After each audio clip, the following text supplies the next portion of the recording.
Welcome to our first natural resource meeting, and make sure everybody comes in. There'll be several members that will sort of start trickling in until we get a quorum, but we're going to go ahead and get some business and housekeeping out of the way.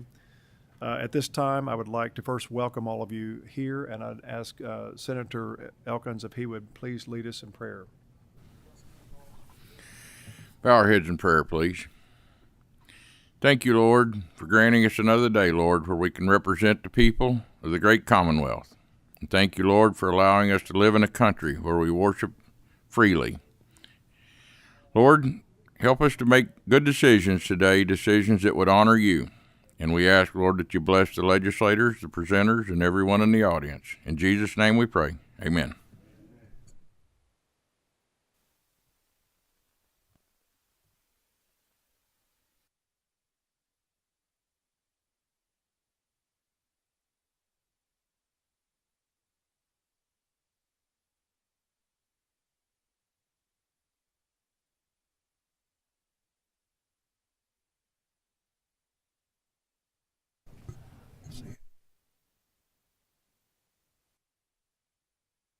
Okay, I will go ahead and ask the clerk to take the roll, but as I mentioned earlier, there'll be more members that come in because we have to have a certain member to have our quorum. But to save time, we're going to go ahead and keep this thing moving. So ask the clerk to go ahead and call the roll. Senator Boswell. Here. Senator Carpenter. Senator Elkins. Present. Senator Girdler. Senator Herron. Senator Maiden. Senator Mills. Senator Webb. Senator West. Senator Wheeler. Senator Williams. Here. Chair Smith. Present.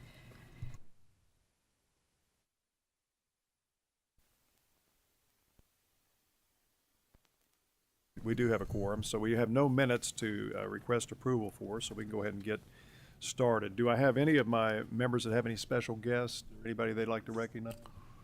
Senator Wheeler. Yes, I'm very fortunate to have my law partner, Shelley Hayes Baker, in the back with her daughter, J.C. Baker, who's I also have a magistrate from Elliott County, Michael Dickerson, who's a good friend of mine from the northern part of my district, and very. Senator Mills. Thank you, Mr. Chairman. I just looked out in the audience and see my good friend, Mayor Kevin Cotton from Madisonville. He may have some other folks with him as well. I wanted to welcome him today. Thank you.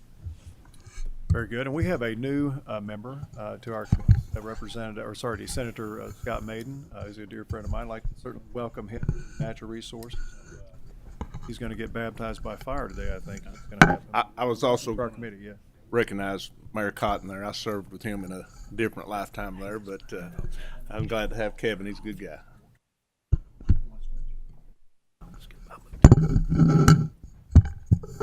Just we're informed by Senator Wheeler that his microphone won't turn off, so everybody beware. It could be risky. He's a lawyer. He don't do Yeah, I was going to say, well, folks, listen, let's go ahead and get started. Our first group that we're going to be talking to, if you go ahead and bring everyone to the table, and just as routine, go ahead and identify yourself for our records as you go ahead and take the table. Yeah, please come down. While our guests are taking the table, also some housekeeping rules. As chairman, a lot of you are chairman, so you know it's difficult to handle the flow of questions. And so to be fair to everyone, after you've asked a question, please yield back to the chair because I may have other people stacked up and it helps me move things along. So you do get in the moment of where you want to cross-examine. Please refuse, don't do that. Ask your question and then yield back to the chair so I can be respectful to other people that may have already been waiting. So I would thank you in advance for that. And I will now turn it over to you all. Like I said, please identify yourself for our records. Yep, thank you. My name is Cindy Wiseman. I'm the President and Chief Operating Officer of Kentucky Power. Let's go one by one. Yeah, yes, please. Introduce yourself, Alex. Hi, I'm Alex Vaughn. I'm the Managing Director of Regulated Pricing. And Bill Furman, President and CEO of Associated Electric Power, American Electric Power, sorry. All right, very good. Welcome.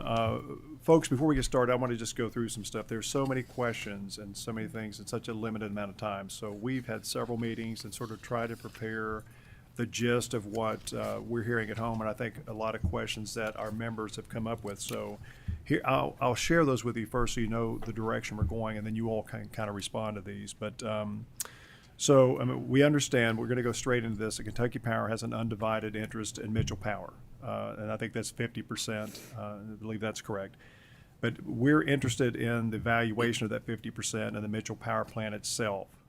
Here's some questions that we really want to get to. What is the book value of Kentucky Power's 50% interest? And what is the fair market value of that interest? And would it be fair to say that the Mitchell Power Plant has substantially increased with the increased demand for power, and i.e. the data centers and other high energy demand projects that we're hoping to attract our region? Has Kentucky Power, AEP, Kentucky Power, in any context ever attributed a zero or nominal value to the interest of the Mitchell Power Plant for any kind of accounting purposes or anything otherwise? We understand that Kentucky Power intends to divest 50% of the undivided interest in Mitchell Power Plant, and we want to know if that's correct. When will Kentucky Power do this? When will they divest the interest in the Mitchell Power Plant? Will Kentucky Power receive full compensation for its 50% undivided interest in the Mitchell Power Plant?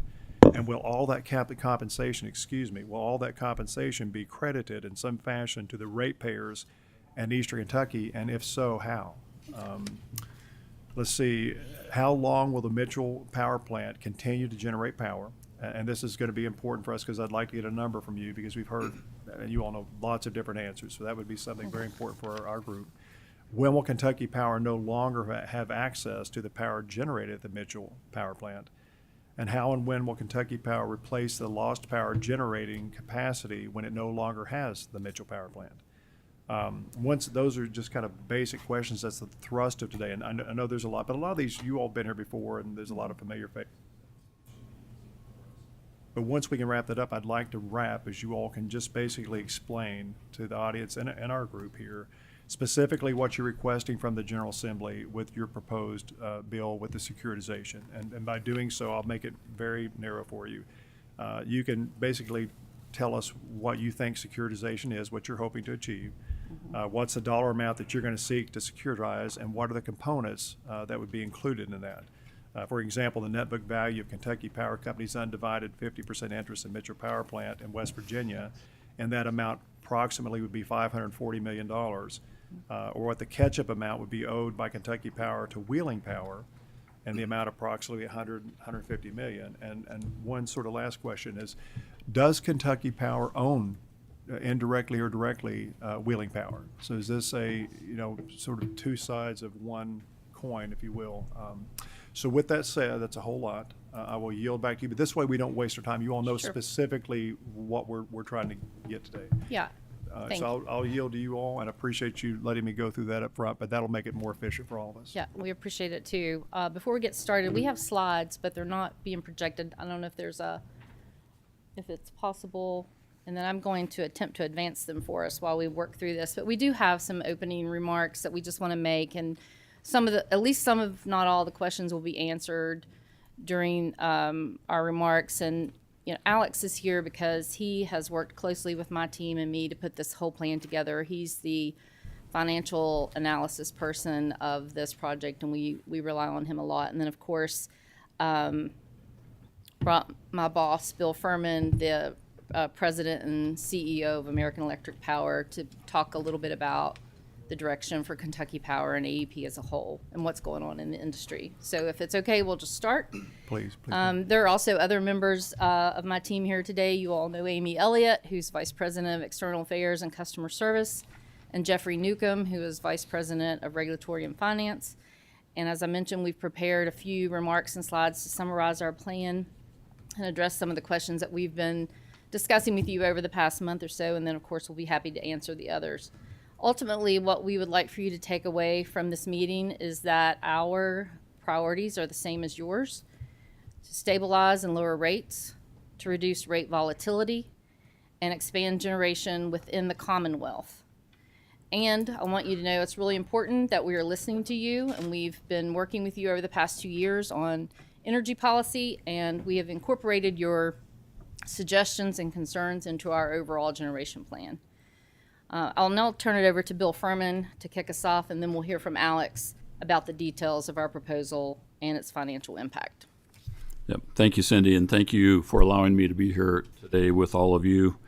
Would like to discuss the future direction for Kentucky Power, as well as the important plan that Kentucky Power has been putting in place in support by the AEP team as well, developed to invest in the Commonwealth and our customers. Since I came on board as president and CEO of AEP just over 6 months ago, I've quickly. Yeah, that was. I was going to mention that this is sort of a new role for you. So congratulations on moving into that. I think. Thank you. Well, it's a new role, but I've been in the power business for 44 years. I started in a coal-fired power plant in 1981 in startup mode. So I feel as though I've gone full cycle in this industry, and I'm a huge supporter of nuclear power. I spent about a third of my career in nuclear power, and that's one of the reasons I came out of retirement to come back to AEP is because they operate plants and are favorable towards pursuing plants. And so I feel strongly that in this country we need more power generation, and for national security reasons as well as other reasons. And nuclear is certainly a potential way to do that. And so so you've got a 44-year energy person sitting in front of you, happy to answer any kind of questions that you have. I would like to address a few points here, and I think we'll answer some of the questions that you laid out in front of us. So as I came on board, obviously quickly learned about the unique set of challenges that Eastern Kentucky faces and the role of Kentucky Power that they have. Under my leadership, since I've been here, we have made some changes in the company. First and foremost, we're committed to following the energy policy of the states that we operate in. One of the things that I found when I joined AEP was that there was a strong push out of the corporate office in Columbus, Ohio, to determine what happens in states. And my view, my background is just the opposite of that, where we really will meet what the states want us to do from an energy policy perspective. And so with that, I also restructured the organization so that the operating company presidents report directly to me now, putting more of the decision-making back into the operating company. So Cindy has significant authority within this company to make the decisions that she needs to make that are closest to the customers that we have. In working with Cindy, I've heard the desires of our stakeholders, including members of this body, in terms of energy policy, including the need for increased in-state generation and the need to balance reliability and affordability for customers. So firmly believe in that. In my 6 months at AEP, this is my 5th visit to Kentucky, and I have a number of other visits coming up on my calendar as well. So this is a state that I've devoted a significant amount of time to since I've been here. Certainly understand the importance of economic development in eastern Kentucky and have traveled through the Kentucky Power Service territory looking for opportunities to build on economic development. That's obviously one of the key challenges that Kentucky Power has had and that the customers have in that area of the Commonwealth. And then I also had the chance to tour the Big Sandy Power Plant alongside a few of you. As I said, I grew up in power plants, so that was very special for me to get to see that plant. Had a number of visits with stakeholders throughout the Commonwealth. I won't name them all, but I can assure you that the team here has got me well versed on what the issues are. And so today, we're going to bring a plan to you that would allow for significant investment in Kentucky Power and the Commonwealth. This plan is quite extensive, and it's been in the works for nearly 2 years to address the needs and desires voiced by our customers, regulators, and the General Assembly. As you may know, Kentucky Power currently operates 2 plants that supply energy to the customers. There's a plant in Lawrence County, Kentucky, and one in Moundsville, West Virginia, which is co-owned with AEP's Wheeling Power. We're seeking to add to our generation portfolio to ensure sufficient amount of power for our customers and prospective economic development opportunities, reduce dependency on the energy market purchases that we have to do, and reduce customers' cost. Our plan involves purchasing or building dispatchable generation within the borders of Kentucky. To add to our generation portfolio while promoting affordability, however, we are seeking to securitize the Mitchell plant. And I want to be very clear on this point because I think it will address a number of these questions, is that We are not seeking to securitize the Mitchell plant for the purpose of closing it. We continue to believe that that plant is valuable and will continue to serve our customers. We're simply trying to reduce the overall cost of the plant for our customers and allow us to do other things in the state. However, to implement the plan, legislative action by this body is absolutely essential. But first, I'd like to provide a little bit of background on Mitchell, and I think hopefully, again, this will be helpful to the questions that you asked. Kentucky Power and Wheeling Power, of which Kentucky Power has no ownership of Wheeling Power, each own half of the 1,560 megawatt plant. Mitchell is the Kentucky Power's larger plant and is coal-fired and has performed well over the past cold spells that we've had. Securitization would decrease the cost of owning and operating Mitchell by nearly $34 million a year. The potential for cost savings and the desire to balance rate pressures is exactly why West Virginia passed securitization 2 years ago. Securitization essentially means refinancing at a lower rate, and securitization of Mitchell would offset nearly 1/3 of the expected total cost of adding a new plant in Kentucky. If this body would pass securitization, we'd be able to recycle the capital from an out-of-state plant and invest in generation in eastern Kentucky, all while retaining the capacity from the Mitchell plant. Bill, may I ask you a question? Absolutely. Thank you. So we know that West Virginia has done the securitization. Has any proposal or offers been made for West Virginia that's in their jurisdiction? And of course, our Public Service Commission has no jurisdiction over there, but have they offered any securitization for this plant already? Is there anything in the works that West Virginia's done that, I don't want to make it look like it's double dipping, but help walk us through that if you don't mind. Yep. You want to do that? Yeah. I can cover that. Yes. So, Wheeling Power, and Appalachian Power Company, in their most recent rate case, proposed a securitization of the Mitchell, their portion of the Mitchell net book value. Right. So it's divided between the two affiliates. So it's not the same dollars. It's the 50% interest in it, and they'll be making a subsequent filing soon with the commission to effectuate that.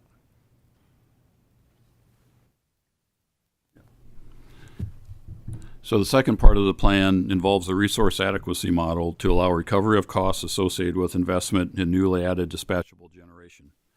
The resource adequacy model would encourage investment in Kentucky, and with the growing demand for energy throughout the country, energy providers are deciding where to invest their capital, and it's essentially a race. When deciding where to invest, investors typically review the average earnings of a company and the mechanisms available to the utility to recover its investment. Kentucky Power is not doing so well in this area as I've seen since I've been in this role, having only earned a 3% return on equity in the last few years. At around 3 to 4%, it's incredibly difficult to attract investment, as you can imagine. The resource adequacy model ensures that energy providers can timely recover costs of new dispatchable generation, but also limits the amount that can be recovered from customers.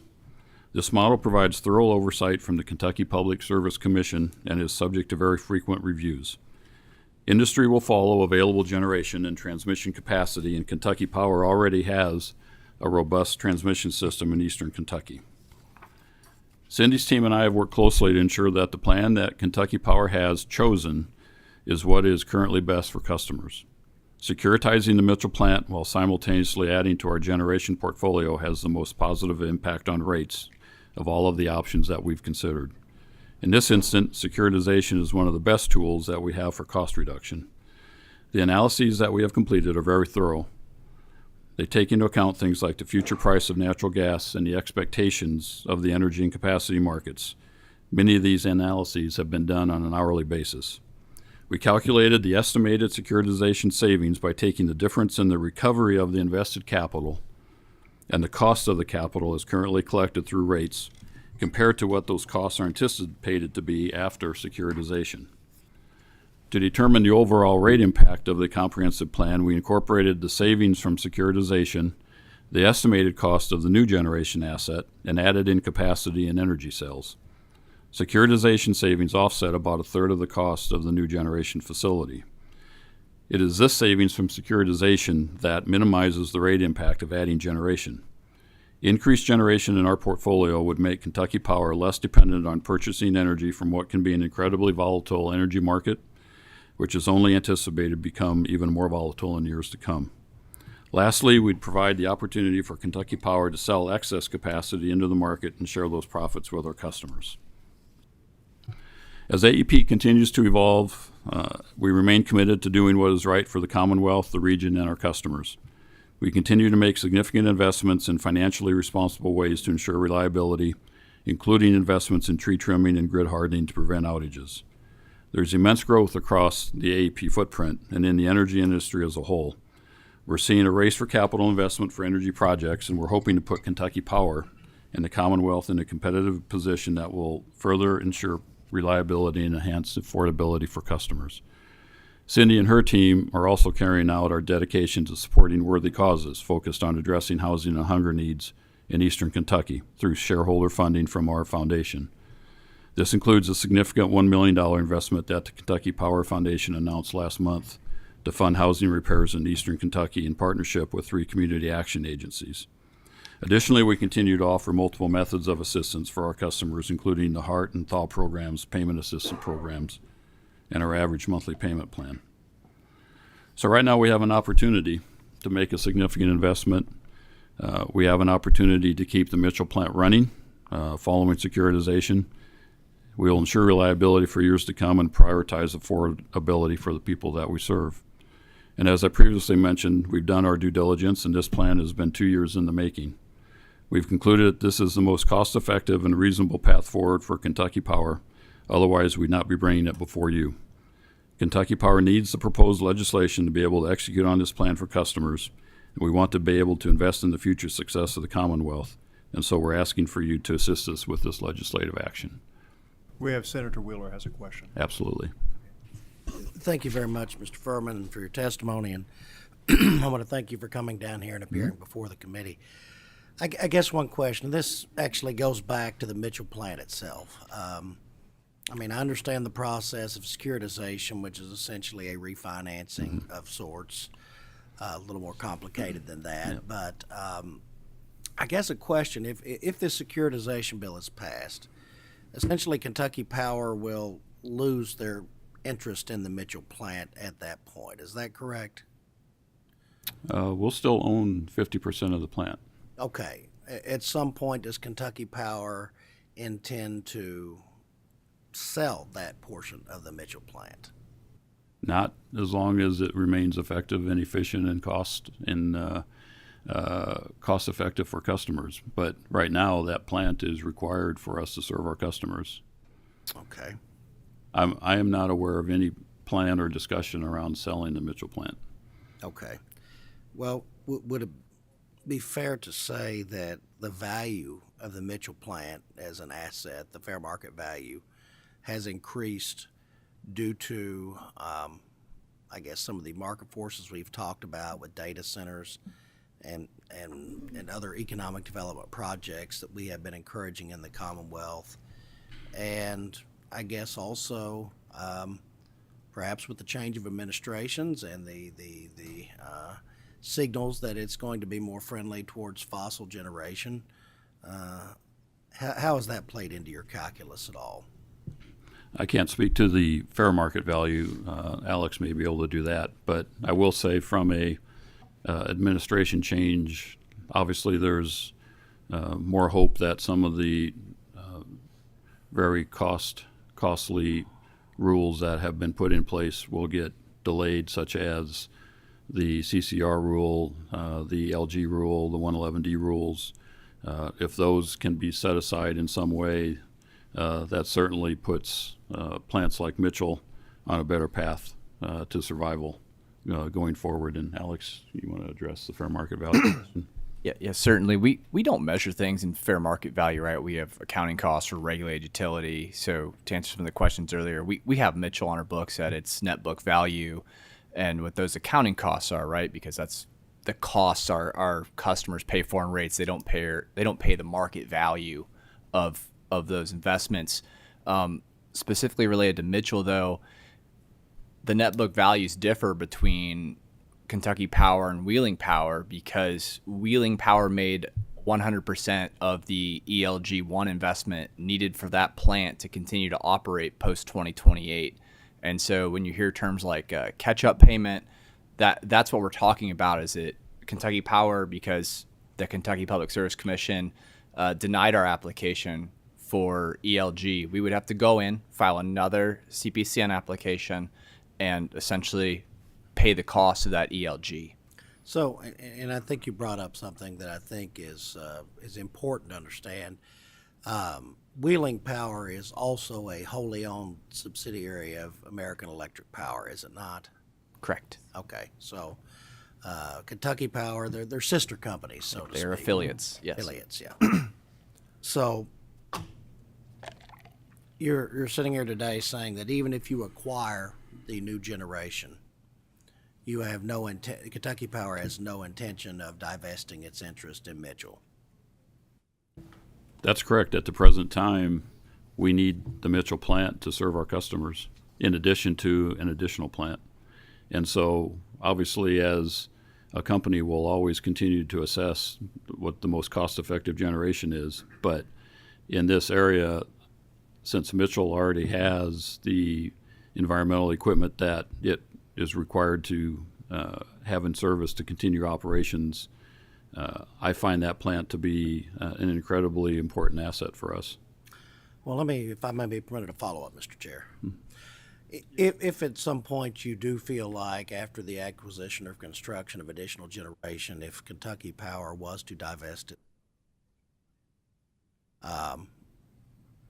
would the value of that plant from the divestiture be remitted to the ratepayers within the district that is served by Kentucky Power, or will that money, for lack of a better term, go to Wall Street?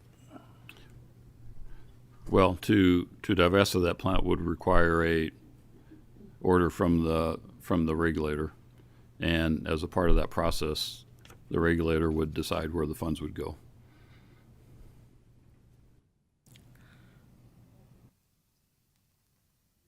Further questions, Senator Wheeler? I think one finally, I think Senator Smith hit on this, his initial questions. How long, essentially, do you believe that Mitchell will continue to generate power? I think multiple dates have been given, 2028, 2031, and even 2040. Do you all have any specific idea as to when that plant will finally close? Do we have, I don't know if it's in our... So the plan is current. Again, you got to think about it in interests, right? And so Kentucky Power's interest can't technically operate after 2028 without that control equipment for ELG, right? And so that's what we're trying to figure out now for Kentucky's continued participation post 2028. And you go into West Virginia, that plant is currently depreciating through 2040. So that is the last plan that our affiliates taken to the regulator, and that's what's in our rates.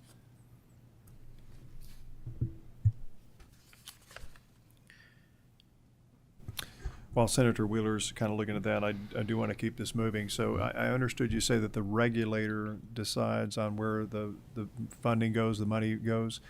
In this particular case, what we're discussing, that the regulator would be West Virginia, or their agencies in West Virginia, if I'm not mistaken. Is that not correct? And you're saying they would decide on Kentucky, right? what direction it would go? It'd be for the 50% that Kentucky Power owns, it would be the Kentucky regulators. Okay, Senator West has a question. Thank you, Mr. Chairman. Thank you for your testimony today. Really appreciate you guys being here. Just a couple quick questions. So the general plan is to do securitization, theoretically reinvest in Kentucky generation, okay? So let's say that we approve the securitization proposal. Walk me through how the money flows. Where does it go? Where is it housed? That'll be my first question. I'll have a follow-up to that. But, you know, there's no, if you're going to build a plant or buy a plant, things don't work quickly, right? So if you do the securitization, how does the money flow and where's it housed? So you're right. There's going to be timing differences when you do this. So even if we approve securitization today, the company would still have to wait for it to become a law, file a case for a financing order so the Public Service Commission could approve that and lay out the rules so that we could go issue the securitization bonds and then work with banks and get the money in the door. At the same time, you're in a parallel path working towards either acquiring or building a new asset. Those two different paths have different cash flows. Whichever path you choose, one is going to be faster. If acquiring, dollars are going to go out the door quicker there. The overall goal, think of it this way, is that the size of Kentucky Power's balance sheet is this big right now. And if we just invest in a new plant, whether it's buy or build, the balance sheet gets bigger, the affordability for customers becomes more challenging. The ultimate goal here is to take those funds from securitization roughly the same time as adding to the generation portfolio and keeping the balance sheet the same time to promote affordability and stability in the rates while accomplishing the goal of adding additional generation to our portfolio. So along those lines, in that lag period, what guarantee does the legislature have, the ratepayers, the citizens, that the money will be invested in generation? Is it a kind of a trust us it's going to happen, or what guarantee do we have that will happen and all of that money will be reinvested in generation? So that would be part of the discussion with the regulator, because you'd have to go in, as Alex stated, you would get an order on the securitization, but then you would also get an order on whether we're buying or building a new plant, of which the funding mechanism for how that will get handled would be a part of that order. So if I could have a quick follow-up, I didn't intend to, Please, but please do. Thank you. So you could link the two together, possibly. Well, would it be your intention to link the two together? Well, it'd be up to the regulator on how they would want to do that. Okay. Theoretically, you probably could, if they wanted to do it that way. Do you see an issue with that? Yeah. No, but you got, to Bill's point though, if we bring a plan, the regulators don't approve it, that's out of our control, right? We're going to bring the best plan. That's what we're here to tell you about today. But couldn't you have it as one plan? If you do this, we do this. Is that Yes. okay? Yep. Thank you. I appreciate it. Yep. Senator Webb has a question. Thank you. I apologize, being like Mr. Chairman. I've got a bill moving and attend to that, but we're glad to see you again. Yep. Thank you for having you here. Senator West, being the good lawyer he is, kind of hit on my area topic as to what assurance we have in Kentucky for that investment to occur, and notwithstanding any confidential information, but kind of what type, of generator are we looking at, and how we're going to expand into that would be kind of my first question. And then, I'm just a former coal company lawyer that had to buy things. We look at the spot market. We always like selling on the spot market. So, and what assurance, because it was higher for profit for us. Notwithstanding, we liked having contracts too, but it helped the bottom line. And what assurance that we would have for my ratepayers, which I have to answer to my mama on her power bill, so very important. But our ratepayers can't take any more. We can't take any more. And what assurance do we have that the generational capacity is going to stay home, come back to us without having to buy power on the spot market? So the intent of this is to present a comprehensive plan to the regulator, which would lay out the entire financial picture of this, which includes how the customers would be impacted. And it would be through that process where the details would be shared with regards to the flow of funds from the transaction to buy or build a plant, the transaction on the securitization, and the ultimate impact on the customer bill. That would all have to be part of our application with the regulator. All of that, though, is stipulated around the fact that without securitization, it doesn't work. And if we don't get securitization on this, then we'll have to look at other alternatives to try and find a path, because we all agree we have an issue. And in the short time I've been here, it's clear that this issue has to get fixed one way or the other. And whether that's with this plan, which I think is a good plan, or we look at other alternatives to try and solve this that may provide better outcomes, perhaps, would be the direction. And as far as what we would look at, clearly, natural gas is going to be the selected fuel, one way or the other, whether we build something or buy something, and it will be located in this Commonwealth. And so beyond that, I don't have the ability to go deeper into what we're trying to do. And I've dealt with a lot of coal company lawyers, and I'm hesitant to even go any further. So We all have our crosses to bear. If I can, I wanted to clear up, and you may have answered that. I kind of juggle all my members with their questions up here. But did you answer whether or not the Kentucky Power's interest in Mitchell Plant was ever valued at zero? Was there any bookkeeping where you all had put this down as a negative before in the past? No, it's currently on our books at its net book value. It has not been impaired in any way. Thank you. And just to kind of think forward, Kentucky's looking at this. Should securitization take place, that the ratepayers are basically going to be making sure we need to put the proper framework in to protect their investment as this thing would go forward. And that's something that I think we're going to have to work on here. But as Kentucky Power goes forward, looking at that, I mean, our rates we have residential with Kentucky Power are some of the highest in the state, and some of the probably the roughest areas that we've got, and really has had a devastating effect. But when we look forward to tell people in our district, what is the plan for the power company? How are they going to handle this? And what you all submitted in March 20 of 23 was your power filed the integrated resource plan with the Public Service Commission. And I think at that time you all thought maybe the sale be finalized, but you stated in that IRP that the preferred plan for providing power to Eastern Kentucky was to provide 700 megawatts of new wind, 800 megawatts of solar, and 50 megawatts of storage by 2037. The preferred plan also included the extension of the Big Sandy gas plant to 2041, going to be supplemented by short-term market purchases. That was the current IEP for Kentucky Power, if I'm not mistaken. But our questions were, is this still your preferred plan as you're taking on different leadership? If not, what is your new plan? You laid some of it out here, but I know in the limited time there's still some gaps in that. But where would the wind and solar units possibly be located for your proposal? I'll turn it over to you.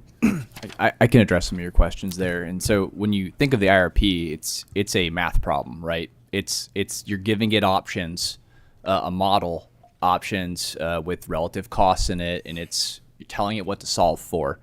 And at the time, the inputs selected those resources given the assumptions you gave it. But since then, Kentucky Power has issued multiple RFPs, has gone to the market, and those have been for all sources of power.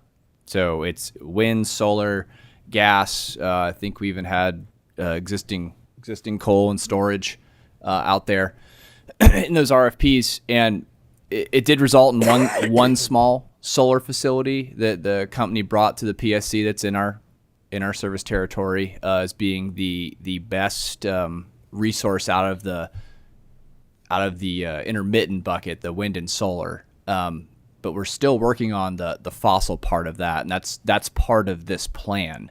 So regardless of what the IRP says, we went to the market and asked for all of our options so that we could evaluate the lowest cost for customers and avoid spot market purchases and provide stability in rates.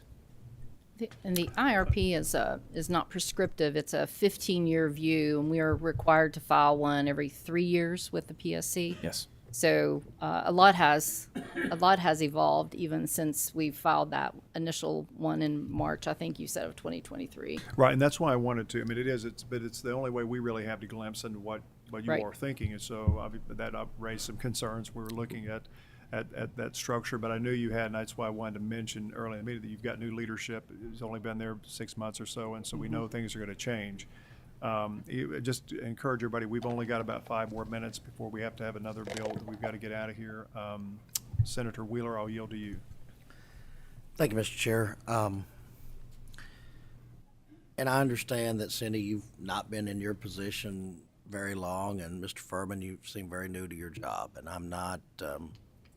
So, I hate that maybe some of the sins of the past are being visited upon you. But, frankly, in my district, you're less popular than Joe Biden, okay? And that's saying a lot. And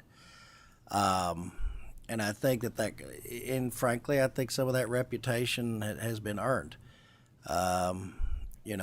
During the whole Liberty sale that was brought up, a press release was issued at that time saying that there was going to be a net profit of $1.2 billion to AEP that was going to be foisted on the back of the ratepayers of Eastern Kentucky, one of the poorest areas of this Commonwealth. That just really looks bad. In fact, I would even consider it a bad act. And I guess, to quote one of my favorite presidents, Ronald Reagan, we're kind of in trust but verify mode right now. So if you get what you want, this securitization bill, would you be amenable to putting some safeguards on there for the ratepayers of Eastern and the AEP service territory that requires you to invest these funds from securitization in additional generation within the service territory? And also some requirements that if you end up divesting of your interest in the Mitchell plant, that any proceeds that's gained from that would in fact be used for the benefit of the ratepayers within that service territory.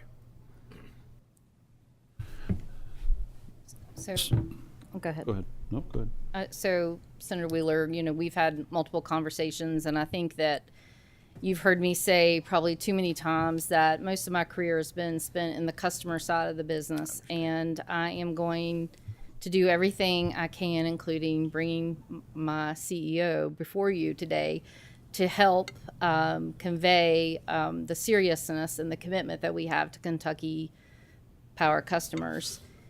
As far as of course, we would be happy to look at any proposed language changes to the bill that we have drafted. At the end of the day, though, and I think you will agree with this, we have to choose what's best for customers, and it has to be the least cost option. There are other regulators, the PSC would have to approve this too, and I think that will be very important to them as well.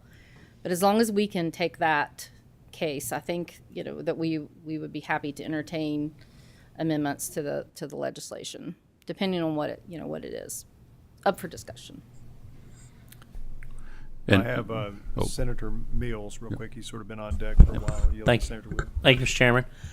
I'm sitting over here kind of scratching my head.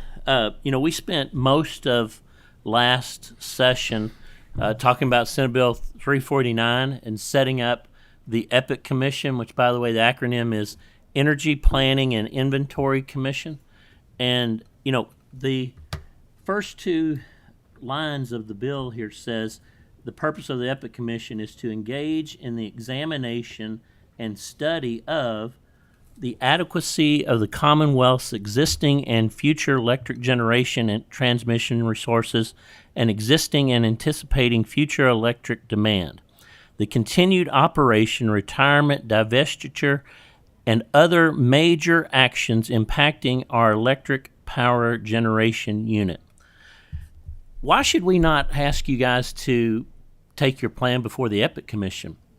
They're experts that we all spent time to put together. Why should we not have them give their opinion of this? I think if that's the bill or the law that you passed, and if that's the process, that's one thing. But we need this body to pass legislation.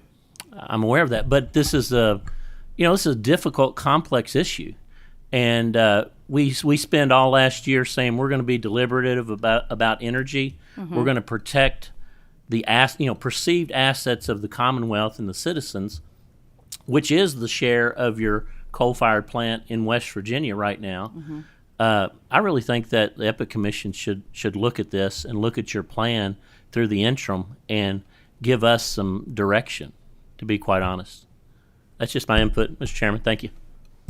Thank you. And I think we had one other person. I think it was Senator Webb, and this will be sort of our last one, guys. And just briefly, I think Senator Wheeler's asked, it might be good to run it by your general counsel and see what we could do to provide us some assurances along those lines pursuant to federal law, which might have some restrictions. I don't know, but and just bear with us, because you weren't here with the Liberty experience, but we were. And I could talk about that all day. The unrealistic projections and expectations on alternative power for Eastern Kentucky was just something that I still find very hard to digest, and going back and reviewing it in preparation for this meeting. And so we are very leery of what plans are coming forward with alternative energy that could affect us, that just cannot be sustainable or reachable. And that's one of my greatest concerns. And I mean, I'm for a diversified portfolio, and most of us here are. And West Virginia's done a great job, and actually a little ahead of us in that regard. And we're monitoring the West Virginia experience as well, especially with the Mitchell plant. So just any assurance that you can give us for historical peace of mind, if you will, we would appreciate that. Thank you. I appreciate the comments, and I appreciate Senator Wheeler's comments on the reputation of the company, and clearly I understand where the company sits in that space. I understand that those decisions were causing great concern for customers as well as you all. If I would say this, if a different owner could do it significantly better for customers, then that's one thing, and that should always be looked at. But I think that as we consider this plan for what we have in front of us right now, that the team has done an incredibly thorough job on scrubbing all the numbers.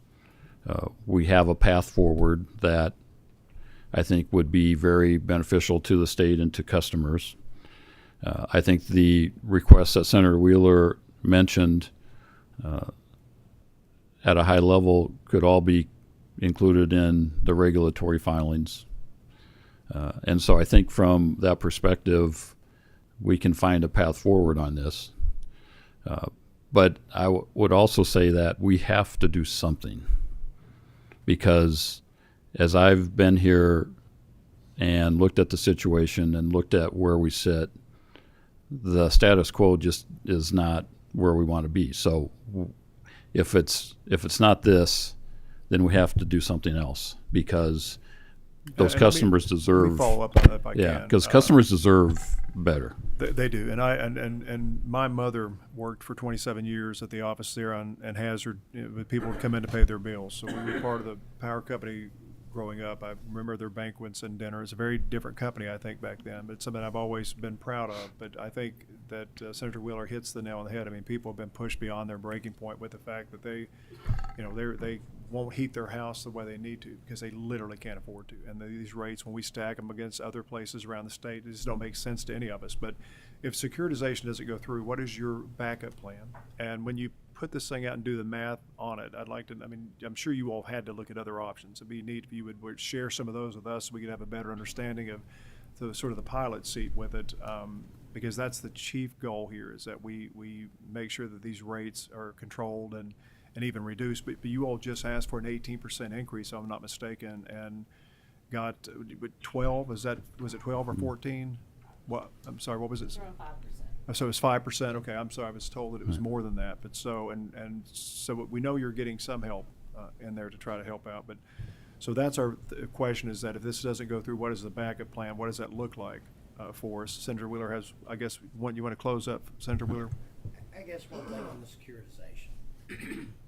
If we do allow this, then essentially AEP is going to get their full book value right now, correct? When the bonds are issued, yes. All right. And so one concern I guess some of us might have is that, at that point, since you've got your money, it's not as much of a concern to you as exactly how that plant is operated, when it's retired, or when it gets taken offline, because you've essentially been cashed out, so to speak. I'm sorry, you've essentially been cashed out, so to speak. So, what assurances that, again, will we have if we permitted this to occur, that, there will be some guardrails in place to make sure that, since Kentucky Power's customers will then fully own half of that plant, that you're going to make sure they get full value for that plant over its lifetime? I can't speak to the assurances, but from a securitization standpoint, think of it this way. When you're concerned about Mitchell from an ongoing perspective, securitization makes that plant cheaper. On a non-fuel basis, we think it'll be 30% cheaper. And so anytime you evaluate replacing or retiring an asset, you do it based on the economics of what your other options are. And the cheaper you make that plant, the harder it is to replace it. It's a no regrets thing if securitization on Mitchell, if your goals are lowering customer rates and keeping that plant operating. And I apologize. I am going to close with that with Jay. We've got about 2 minutes here, so I'm sorry, Senator Williams.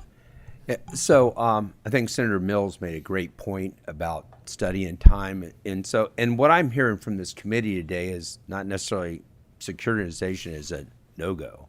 What I'm hearing is there's a lot of concerns that we really understand all of it, and more of a timing issue here, because you're going to go to our some study that we need to do. We have a committee that can study it. So what is the drop dead date for this? I mean, and what is the impact if you give us the interim to study this? Because I'm not hearing a no, but I don't think we have enough information for a yes. Okay. So can we extend this to the interim? Can you talk to the PSC perhaps and get some feedback from them, because they're going to be a component here? What can we extend this? I mean, do we have to do this now? Well, the sooner we do it, the sooner the customers benefit. So I'll start with that. The opportunities that are in front of us are not necessarily ones that will be around forever. And the quicker that we can begin this process, the lower cost Mitchell becomes, so that it operates more. So, like with any of these things, time kills deals. I'll sort of leave it at that. Good, and I apologize, guys. We unfortunately out of time. This Okay. is an important topic, but what I will do as a courtesy to both my members and you all is I will provide you with the questions that our group, and this is just a group of members that got together over the last couple of weeks, and these are things we're curious about. Sure. So we will share that with you, and maybe you could get back with us, say, like in a week or so, as I give Yep. you all enough time. Absolutely. And like I said, most of the stuff's there, but I'll do that as a courtesy so you can understand what we're talking about, sort of, and the doors are closed and what our concerns are. But with Great. that said, thank you all very much for Great. coming. I do apologize for the Yep. limited amount of time Yeah. this year. Yeah. Certainly Thank- do more time than that, but thank you again for traveling Yeah. in. Yeah, absolutely. Thank you all. All right, let's go ahead and move on quickly so we don't lose our quorum. We got Senator Maiden is going to come to the table. And anybody that's going to speak with you, Senator, please go ahead and have them come to the table.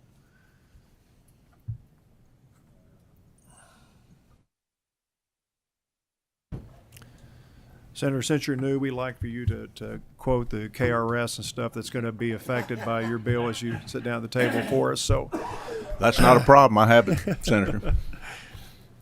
all right, very good. Welcome to our committee, to the gentleman with you. And, of course, we know him, but please identify yourself with the records, and we'll turn it over to you. Scott Maiden, Senate District 29. Tucker Davis, Kentucky Coal Association. Clay Larkin with Coal Association. Very good, gentlemen. We'll turn the bill over to you, and be mindful, we do have some people that want to speak, and we may just have them all come up to the table together. Good morning, Mr. Chairman and committee members, and thank you for this opportunity to present House Bill 89 today. Now more than ever, we must do everything we can to ensure that we have policies in place that promote common sense approach to energy policy, and that includes coal, of which we just recently heard. One of the reasons I ran for office was to protect our coal miners, our coal communities, and to do everything that I possibly can to burn coal for as long as possible, despite the federal government trying to shut us down. So when I learned of issues that my constituents and others in the coal industry were experiencing from Energy and Environmental Cabinet, I knew something had to be done. And if I could just take a moment to note that the late Senator from Harlan was already in the process of addressing these issues before his passing, so I'm honored to continue his work today. Senate Bill 89 addresses two issues in the area of permitting.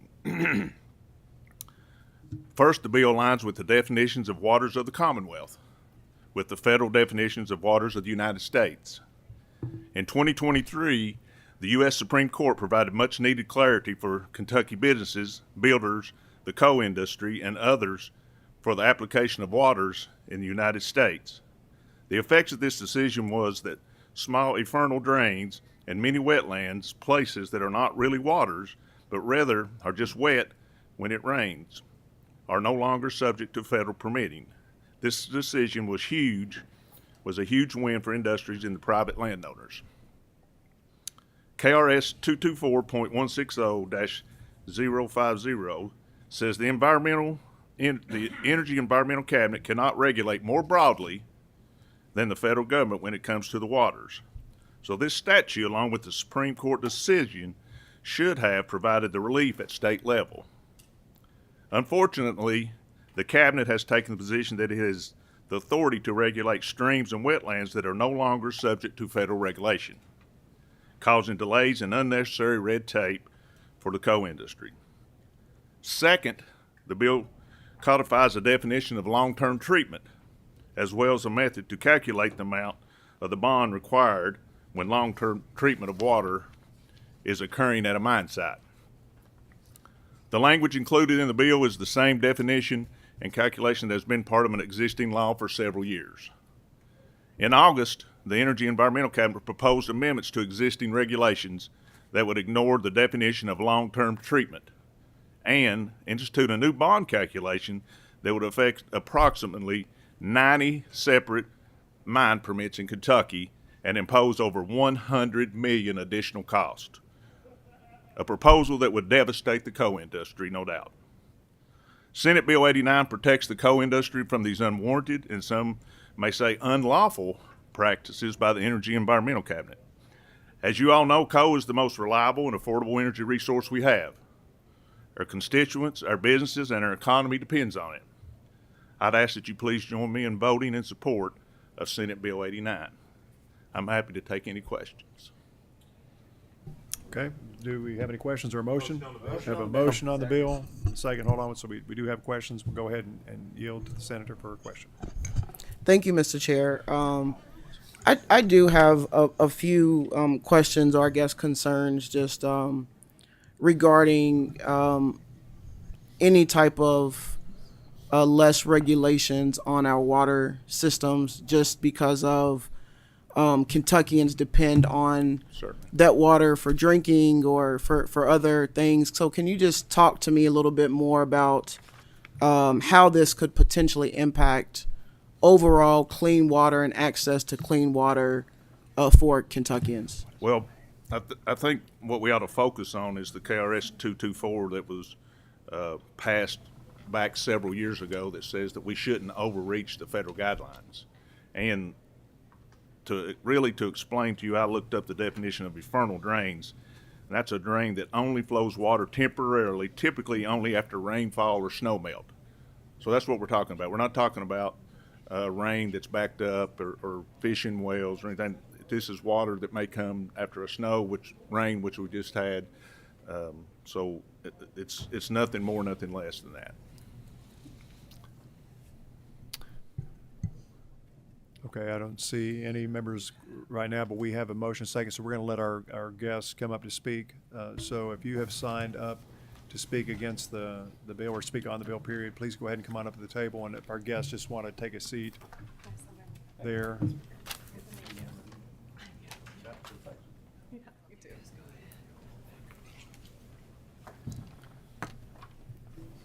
Welcome to our committee. I think most of you have been here before, so you know how it goes. So please go ahead and identify yourself for our records, and I'll just turn it directly over to you for time. Thank you, Mr. Chairman and honorable members of the committee. My name is Audrey Ernstberger. I'm an attorney and lobbyist with Kentucky Resources Council. We provide legal services across the Commonwealth for those who are downwind and downstream of environmental pollution. Hello, this is actually my first time here. Chairman, members, my name is Nick Hart. I'm a policy director for Kentucky Waterways Alliance. Please turn your mic on. I'm sorry, we can't hear you for our record. Excuse me. Sorry about that. Apologies, Chairman, members. My name is Nick Hart. I'm the policy director for Kentucky Waterways Alliance. We're a 32-year-old organization that is designed around protecting, restoring, and celebrating Kentucky's waterways. Morning, Mr. Chairman. Let me get it. There we go. Good morning, Mr. Chairman. It's Catherine Hargraves, a very old person who used to come here on a regular basis back when the Earth's crust was forming. I'm here on my own behalf, and I thank you. I was going to vacuum, and now I'm not.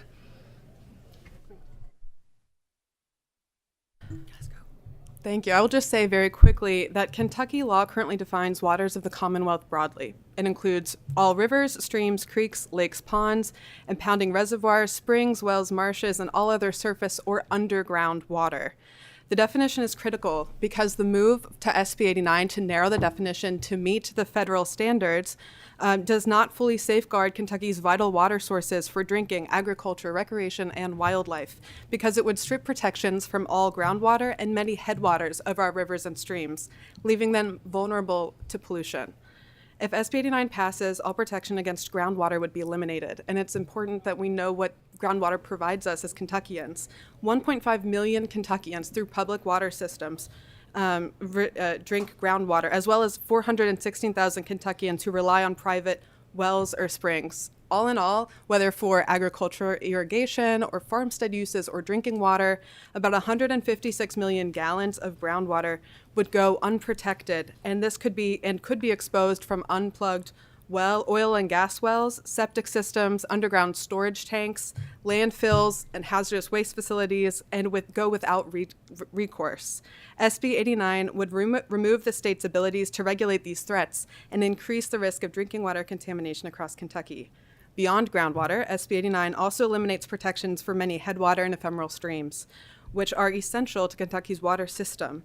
These streams slow floodwaters, and they reduce flood risks and filter pollutants before they can reach major rivers or drinking water systems. They also support aquatic ecosystem and wildlife. If this bill passes, pollutants could be freely discharged into these waters, harming the upstream aquatic community, but then also the public health of those who are downstream. The economic consequences of this bill could be severe. Public water treatment costs could increase as utilities struggle to manage higher contamination levels. Businesses and industries that are discharging into jurisdictional waters who are downstream could face stricter pollution limits in those jurisdictional waters as the degradation of upstream water quality occurs. Also, SB 89 strips Kentucky Energy and Environmental Cabinet the authority to require pollution permits and to limit the pollution going into these water bodies as it occurs upstream, and also limits their ability to clean up hazardous substance spills or enforce pollution controls on timber harvest operations that are particularly impacting headwater ephemeral streams. Kentucky water resources are essential for public health, economic development, and environmental sustainability. You know, we all live downstream of something, and all rivers start somewhere. And I would like to turn it over to my colleague, Nick. I'll try not to repeat any of the comments that have already been made, but I do want to point out that KWA, Kentucky Waterways Alliance, spends the majority of our time and the majority of our work is at addressing water pollution. Water pollution from industries or well-intended regulations that we did not see the potential consequences later on down the road. And so I want to take this opportunity to kind of set the stage of what's at stake. I think we heard a lot of facts already, and you probably heard them. Kentucky has 90,000 streams of navigable waters, right? That's more navigable waters than any other state besides Alaska. We have hundreds of thousands of water reservoirs. One thing you probably haven't heard of is in 2024, only Kentucky and Alaska did not reach a drought phase in the United States. That being said, there are significant threats. Currently, from the Division of Water, 78% of Kentucky ways are impaired for swimming. 56% are impaired for fish consumption. And 59% are impaired for warm water aquatic habitat. That's our primary habitat in Kentucky. Wetlands are extremely important. And I know that we heard a definition of what wetlands are, about places that temporarily hold water. That is the definition of wetlands. These are places that temporarily or permanently hold water that need our protection. Mr. Chairman, I'd like to call the question. We have a call for a question. Is there a second? Is it, what the call for question does, you may already know, so I don't want to think that you don't. It's all right. Thank you. All right. And so we do have a call for a question, a second. All those in favor of the sign of aye. Opposed, likewise. Okay, it carries. Thank you for testimony. I think what you guys are running into is just time issue. Other members have committee hearings, but as we stand, does the sponsor of the bill have anything else you want to add? Do you have a motion? I'd like to ask him a question. Of the 56% that's contaminated, how much of that is with sewer or being drained into the river? The call for question, I apologize. Call for question, that pretty much. Okay. I know everybody has questions on both sides. But with that said, I'll call for the roll. Roll call, please. Mr. Chairman, no opportunity on my behalf. I will stay around after and talk to you. But my members are getting ready to take I spent my career doing this work, and I think I probably predate just about everybody except maybe Senator Williams. So I do have some practical perspective that I think would benefit the committee. I will be very brief. I'm not going to read anything. Listen, I truly apologize to you, but I'm going to lose my members. They've got other committees that they've got to go to. I understand. But I will stay. I will stay after and talk to you because I have walked through most of the streams you're talking about. And after the big flood we just had, I've screamed to the highest mountain. The stuff that washed downstream and the pollutants I saw, nobody said anything about. And look at the people that get their water from that source. So I'm surprised because it's great to see a lot of you all here, but I didn't hear anybody when we were saying that this stuff is washing down our rivers. We need to do something. But if coal's involved, it seems like everybody comes out. So maybe I should have said coal had done this flood to get them in there, but you all know exactly what I'm talking about. I've said here publicly, they get their water from that stream. We saw what happened in the flood. We need to be in there doing something about it. But I call for roll call, please. Senator Boswell. Aye. Senator Carpenter. Aye. Senator Elkins. Aye. Senator Girdler. Aye. Senator Herron. No. Senator Maiden. Yes. Senator Mills. Aye. Senator Webb. I'd like to explain my vote. Please do. I'm going to vote to move this out of committee, but I worked with Catherine Hargraves, and I respect what she's done. I was also an environmental prosecutor. I've done a lot of water work in my tenure here. My concerns are with I've heard from sportsmen regarding the wetlands and the streams and the ecosystems there. I think we could do better. The agency could do better in addressing the coal concerns and some of the things we've been fighting for years, Chairman Smith and myself and others, on some of the water issues affecting bond release and the kind of thing that Senator Madden's trying to do here. I would like to know what other states, how they're addressing the Supreme Court decision. And there's usually a balance to be struck. When I was a coal company general counsel, we tried to strike that balance from an environmental standpoint because our people that work for us lived there. So I think we need to, try to find common ground on protection of habitat and our groundwater. Water's our most important resource next to our people, and our people have to have it to live. So I've got some concerns about the bill. I think we could do a little better on it, but I'm going to vote aye to move it. Senator West. Aye. Senator Wheeler. Mr. Chairman, explain my vote. Please do. I think this is a great bill, and I'm going to vote yes on it. I guess one of my concerns, this is no reflection per se on the cabinet, They work at the pleasure of the governor. I've worked with Barry Mayfield and Secretary Goodman and have had some positive interactions with them. But what I've noticed, I've been up here 5 years now, is that, when the governor was running for re-election, he seemed like he got pretty friendly with coal so that he would get that support and those donations. And now that I guess he has no interest in running for U.S. Senate in Kentucky, which he says he has, and I guess he's got another idea in mind, and knowing that the national principles of that party is very antithetical to the economy of my region, it seems like he wants to crack down and cause a few problems. And so, taking the governor at his word, I think we have to put some protections in place so that his cabinet does not get overzealous in the enforcement of regulations on the coal industry. Therefore, I'm proudly voting aye. Senator Williams. And Chair Smith. I vote aye. Senate Bill 89 has been, I vote aye. Senate Bill 89 has been reported favorable with the expression that the same shall pass. Congratulations, Senator Maiden. I'm getting your first bill out. With that said, do I have a motion to adjourn? Motion. All those in favor of the sign of aye.